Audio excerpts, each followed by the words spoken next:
Well, I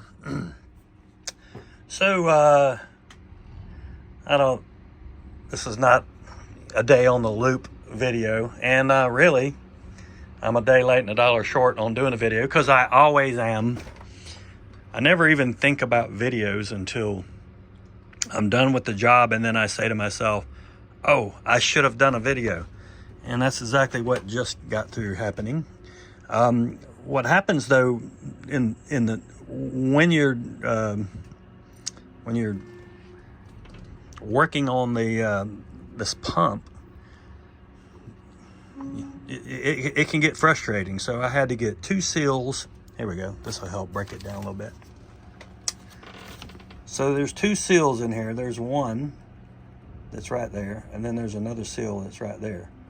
Well, this seal stops oil from coming from the motor side into the water pump, and then that seal stops water from the water pump getting into the motor. So it's two seals inside there, and obviously they've been in there a very long time. They have to come out, and two new seals have to come in, and then you have to put the seals in without bending the new seals, and it's just a job, and so it's tedious and it takes time. And I would say that time is probably what you need to really take it easy and methodically pull it apart and put it all back together. And this sleeve right here, which is actually a bushing, is made out of some kind of graphite, and if you touch it wrong it would chip.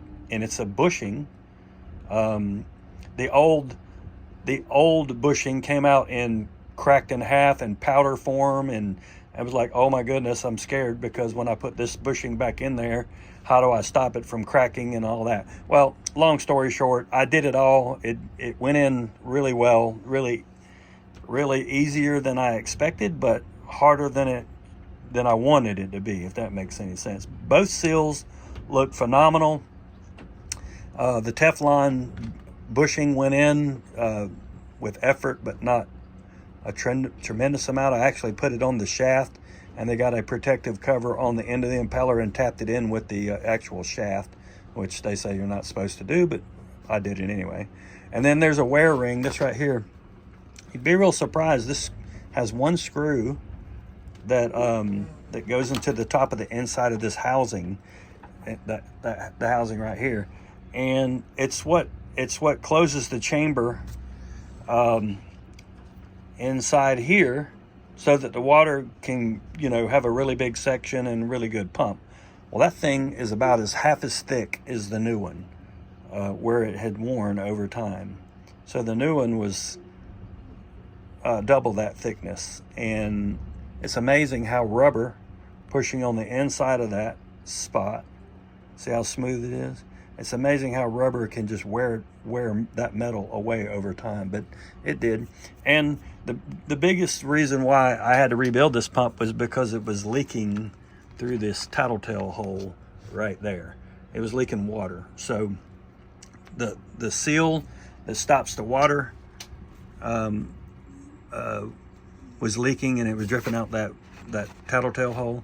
And hopefully when I put this thing back on the generator, this is a Kubota generator raw water pump. When I put it back on the generator, I'm hoping that I don't see water coming out that tattletale hole, and she'll be fixed. So we're probably 30 minutes away from finishing up, and I will do a video after that. I don't edit, so it'll be two different videos. So this is water pump rebuild, the next one will be water pump running. So we'll upload them later on today. We go.